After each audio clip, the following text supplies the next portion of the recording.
Last summer, there was a real galvanizing moment with the murder of George Floyd, and a lot of schools took notice, and there was a lot of feedback for schools. Schools had to pay attention, and that meant everybody at the school, not just people of color, not just those who were involved in the work. People are in these streets demanding that we do better as human beings and make life equitable for folks, access equitable for folks, learning equitable for folks. I mean, it's been a challenging time, I think, obviously for students and families and for us as educators, as we're trying to navigate what's best for our kids just as young people, and then what's best to set our course as an institution and community that's there to support them, and to give all of our kids that sense of belonging that we promise our students when they come to our school. Thinking about the history of independent schools and how they were originally set up to exclude, and so right from the start, we have hard questions to ask. I would hope that schools are continuing to do the work that they have been doing, but I do think it needs attention. I think it needs resources.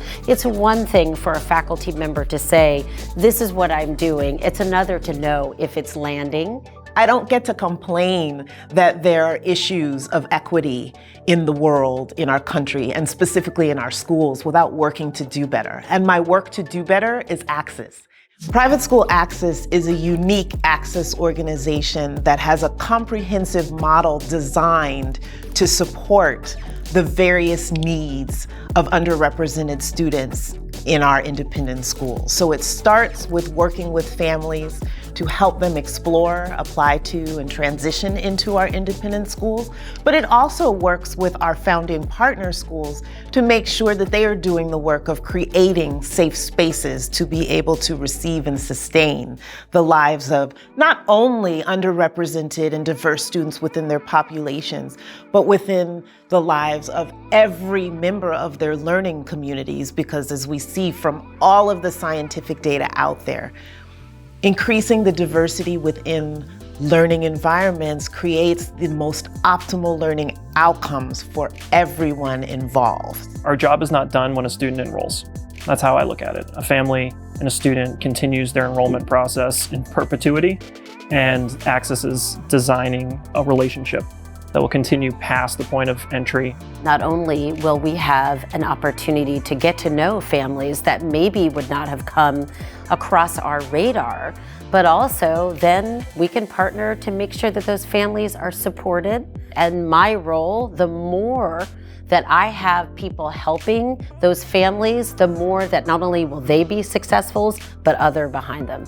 Even working with Private School Access has caused me to ask questions as a head of school. What do we need to do to simplify the process? Have it be meaningful, have it be thoughtful, but maybe not have it be so how many hoops do people have to jump through?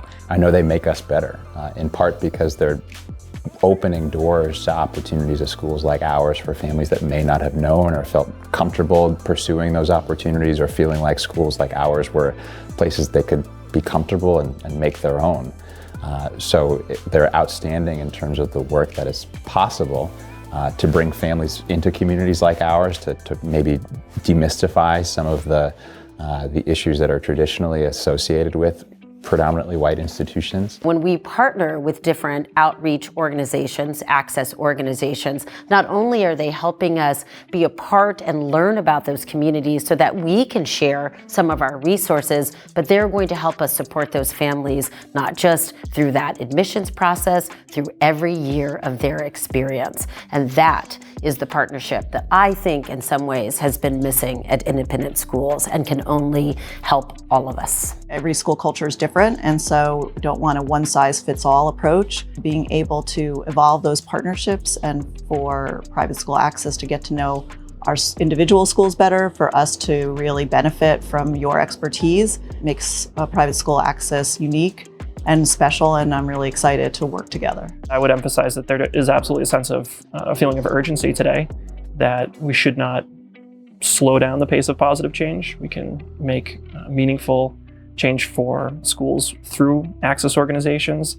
That also helps to promote a sense of accountability and help to define accountability. We're appreciative of the partnerships, we're appreciative of the access that is granted, and the ways that they make us take a very hard look in the mirror at who we are and what we do, to both establish program and support our students that we say we want at the school, and to make that experience and sense of belonging feel really authentic. As an administrator of color, my story was very unique in my experience, very unique, in some ways positive, and in a lot of ways not. I decided to bring Access to the world, to bring a new take on Access organizations to the schools so that we could create spaces that not only want and welcome diverse populations, but are also held accountable for making those spaces safe spaces. The desire to do all of that brought me to Private School Access. It is my baby, and a year and a half later, it's really exciting to bring it to the people and to really begin to get into the work in partnership